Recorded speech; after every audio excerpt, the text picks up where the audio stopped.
to Owlbutcast. Oh yeah, it should really be welcome back to Owlbutcast, because we did 10 of these at the end of 2022 and they were very successful. People said they liked them a lot. The purpose is, as we said in the titles, to make the news easier for you young people to understand. And for you to understand as well, yes. That's what we're doing it for.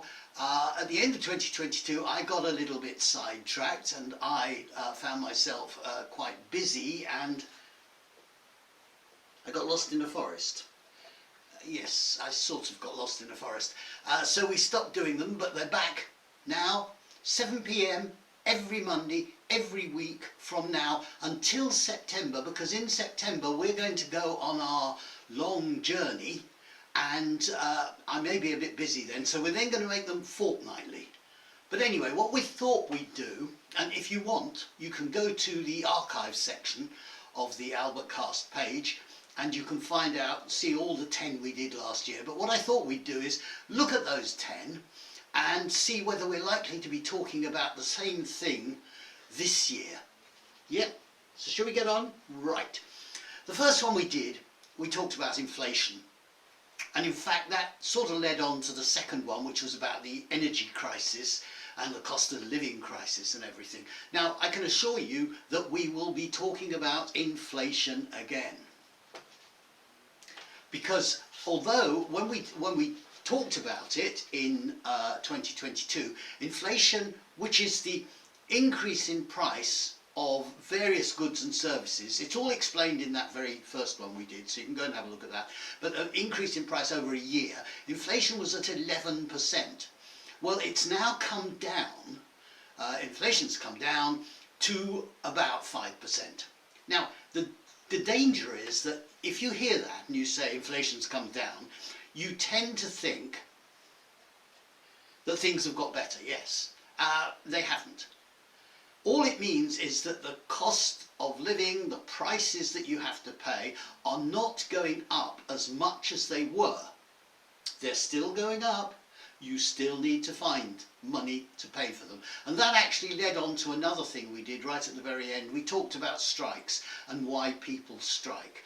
That may well still be going on. In fact, as I talk to you today, I believe the Train Drivers Union, ASLEF, is calling for an overtime ban, or is having an overtime ban, and there may be some strikes on some of those services in their long-running pay dispute. So I think inflation, which will be a topic for something else we're going to tell you about a bit later.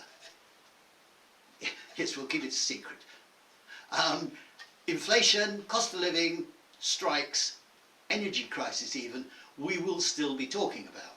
Now, also last time, we did 3 separate videos on something called COP27. Well, it was called COP27 then. And COP is short for Conference of the Parties, and basically it's been going on for, guess what? Well, then it had been going on for 27 years, and it's where all heads of government, leaders meet and decide how they're going to sort out the climate change problem, global warming problem. And there's been another COP since COP27, which luckily was called COP28, and with even more luck, this year there's going to be another one in November, which will be called COP29. So we will indeed be talking about it. So COP will reappear. The COP28 was a little strange in a way. One of the things that they're trying to do is to stop the average temperature rising. They were trying to stop it rising by more than 1.5 degrees centigrade.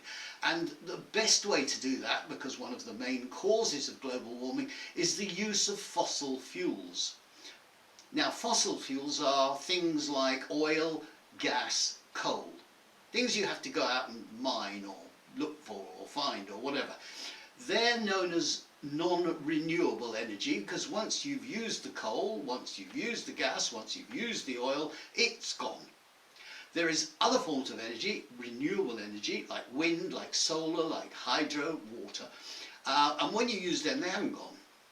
the wind will come round again, the sun will keep shining, we hope, and the water will keep flowing. So what they're trying to do is stop the use of fossil fuels. COP28 was held in Dubai, which is in the United Arab Emirates, if you want to go and look it up. Interestingly, it is one of the top 10 producers of oil, a fossil fuel, in the world.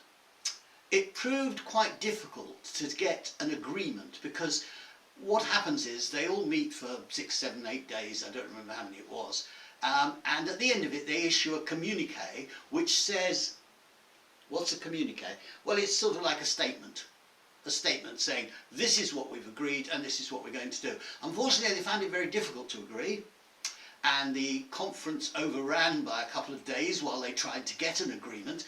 The main problem with the agreement seems to have been about how we're going to phase out or get rid of fossil fuels, because those people who don't produce them are quite happy to get rid of them. Those people who make money from producing them aren't so happy to get rid of them. It's a little bit like, if I make an analogy. What's an analogy? A comparison. Why am I using long words? Well, no, it's good to learn words. You can even buy a book and put all the words you learn in. But is that what's known as an in-joke? Yes, it is.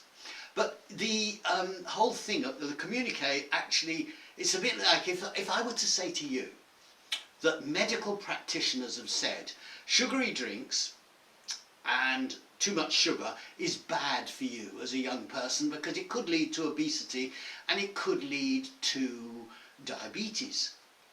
Now, all those people who don't like sugary drinks and don't eat too much sugar will say, yeah, ban them, good idea, ban them. Whereas the people who enjoy their sugary drinks and enjoy their sugar, even in moderation, may well say, no, we don't want to ban them. And that's similar to what's happened with the fossil fuels story. The people who, instead of saying we're going to get rid of them, bong, go, no more, it's ended up with a sort of, well, we'll see what we can do about trying to get rid of them in some sort of space of time or not. It was a very vague communique, so it's going to be interesting what happens at COP29. It's going to be held in November. I wrote the dates down somewhere, but I don't remember where. No, I didn't write the dates down. It's going to be held in November. It's going to be held in Baku, which is the capital of Azerbaijan, which is a country that is just between on the border of Europe and Asia. So we'll definitely be talking about COP again round about that time. And another thing we talked about was migrants. Now, we will be talking about them, I can assure you. But it's a very dangerous word to use because what people are really discussing is illegal immigration. There are two sorts of migration. There's immigration, which is when people come in to a country. Don't get confused, it's not, I'll put it, immigration, it's M's. Or there's emigration, people who emigrate, i.e. leave a country. The E could stand for exit, very good, yes. The E for exit, I for in. Oh, did that well, didn't we? Yeah. You did, yes, okay. So, what we're worried about in this country is illegal immigrants, and 85% of them arrive on small boats, and you've probably seen it on the news, and it's very dangerous. They pay people to provide a boat, usually a small rubber dinghy, to put about 30 of them in, and then they sail across the channel. Now, the English Channel is one of the most busy shipping routes in the world, so it's dangerous for that reason, but the weather's not always very good, so these little boats can capsize and people die, and it is not a good thing. Last year, to June 2023, I do live in the past, you're right, June 2023, there were 52,530 illegal immigrants, according to the government figures. Now, the legal immigrants, those who have applied for a visa, applied for asylum and been granted it, amounted to 1.2 million. So a quick calculation while I'm talking to you, I think that probably the illegal immigrants amounts to about 4.4% of yes, I did do that quite quickly. How did I do it? Well, 10% of 1.2 million is going to be 120,000. Are you agreed on that? Yes, good. So 5% will be 60,000, which means that 52,000 is going to be somewhere between 4 and 5. That's quite easy, I'm not that clever. Thank you. Anyway, that's the illegal immigrants that are coming in. They are going to be a major source of topic this year, for the reason that we're keeping a secret until we talk about it in a minute, but also because this government has a plan to solve or deter these illegal immigrants. What they have said is that any illegal immigrants who come into this country, this is what they're proposing will be the law, will immediately, near enough, be put on a plane and sent out to Rwanda, which is a country in Africa, in the middle of Africa, on the east side. Now, the government claim it's perfectly safe to send these people there, and then the Rwandans will deal with them and process their asylum claims and send them home or whatever they're going to do with them. The problem is, and this is how topical we are, the problem is that I read in the Sunday papers, he's trying to remember which one, I think it was the Sunday Observer, that in fact Great Britain had granted asylum to 4 people from Rwanda who felt it wasn't safe to stay in their country. We, meanwhile, are saying that Rwanda is a safe country. There's a bit of a problem here. It's going to run for a long time. At the moment, the government have a bill going through Parliament. It goes through various stages, first reading, second reading, committee stage. It then goes to the House of Lords, or maybe it goes to the House of Lords before the committee stage. I need to think that one through. And then it comes back and it has a third reading. It doesn't mean that people sit and read it. It actually means they debate it. Why don't they call it a debate? Would you like to go and have a word with the government? Maybe the Speaker of the House will help you. Yes, you do that. Anyway, it's called a reading. After the third reading, they have a vote, and if the bill is passed, gets a majority, then it becomes law and goes to the King. Yeah, I am old-fashioned, you're quite right. It goes to the King, who gives the royal assent. And then that is a law. We all have to abide by it. But it's going to be a major source of controversy and a lot of debate, and a lot of people don't agree with it, and a lot of people do agree with it, and it's going to run and run. So we'll talk about that more, but if you want, you can look at our bit on migrants and see what we said about it last time, which was in a bit more detail. Right, our little secret.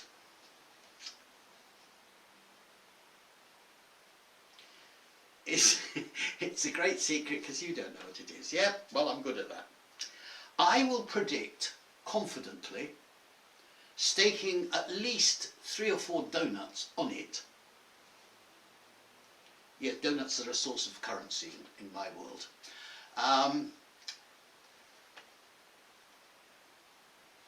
Because Molly buys them for me sometimes. Yeah. I will stake my 4 donuts on this. There is going to be a general election. Everyone over the age of 18 will go to vote, or that can go to vote, they won't, probably about 74% of them will, and choose the next government. The reason for this is that there is a law in our country that there must be a general election within 5 years of when the current Parliament first sat. Has to be on the 5th anniversary. That's the latest date, except there's obviously, as usual with anything government based, there's an exception. But the 5th anniversary will be the 17th of December 2024. This Parliament first sat on the 17th of December 2019. However, this exception that there is says that yes, it has to be by then, but you've got 25 working days to prepare for that election, which means that the final date before there can be an election is the 28th of January 2025. Now, here we go. In my lifetime, there have been 20 general elections.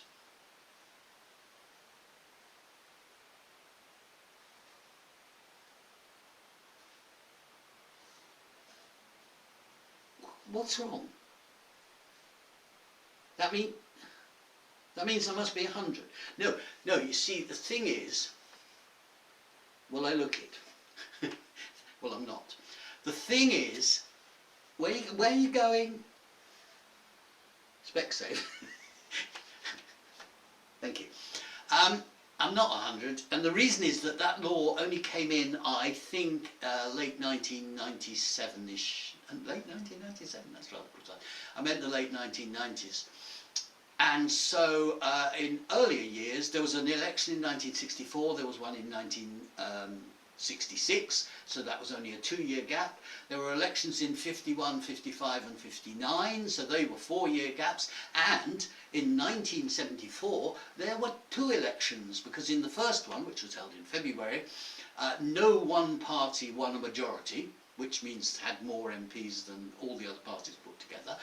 So for 10 months, 8 months, 9 months, I think the next election was in October 74, the Labour Party under Harold Wilson governed, but they had to rely on people to agree with what they were doing to get votes through. And then they had another election in October 1974, and they won with a sweeping majority of 3, which wasn't a very good majority to have anyway. But it's very unlikely there's going to be an election in January.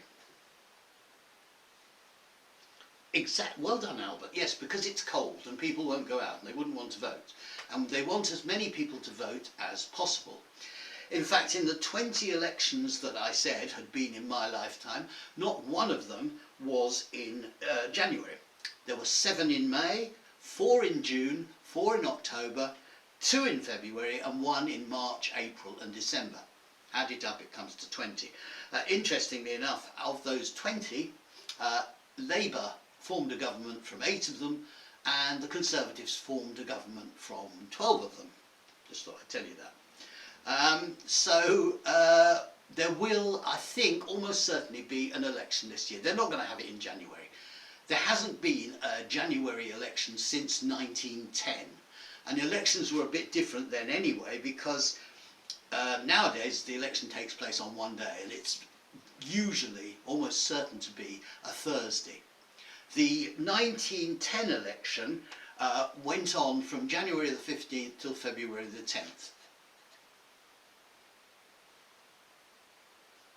Yes, in those days they certainly knew how to drag things out, but they did.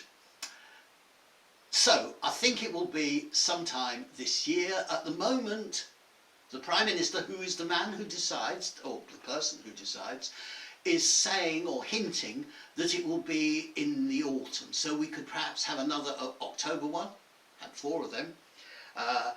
There's never been a November one actually, so would he go for something different?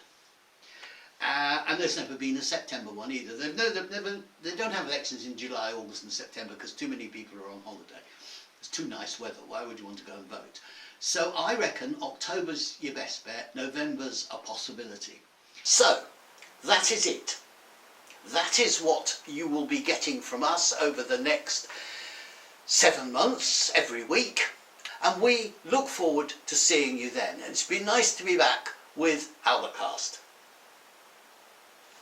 because it uses your name. Yeah, indeed. Well, the whole website uses your name. Yes, very good, yes.